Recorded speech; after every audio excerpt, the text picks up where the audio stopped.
Okay, we have to talk about trauma reenactment in relationships, and I think this might surprise you if you are doing this. My name is Melissa Elguera, and I'm a trauma and somatic healings experiencing practitioner, and I'm also trained in AppSets to help partners of Schmex addicts. I work with the betrayed, the betrayer, and everyone in the entire family, no matter what the trauma is. I want to talk about trauma reenactment in relationships because I see this so much with my clients, and I don't think that many people realize this is what they are doing. So let me tell you what this looks like.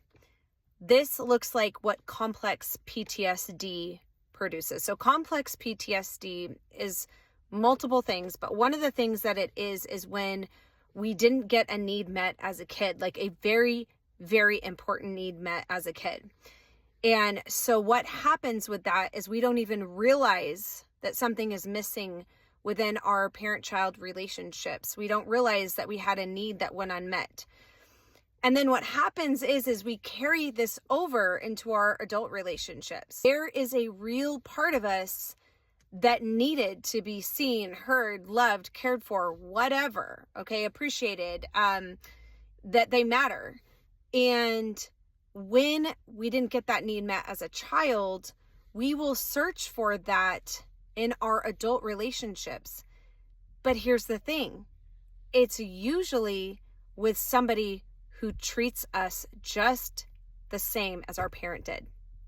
So the need actually doesn't get met ever. And in reality, no other person can meet that need. Like, even if you found Prince Charming or the princess you always wanted, that person cannot meet the need of the part of you that didn't get loved and cared for like you should have. So how do you heal this? Well, first you have to be aware that this is what you are doing. You're finding yourself in the same place. You are trauma reenacting the pain that you experienced as a child, and that part of you is attempting to get this need met today. So you have to first be aware of that. Look at the patterns, look at what you've been doing.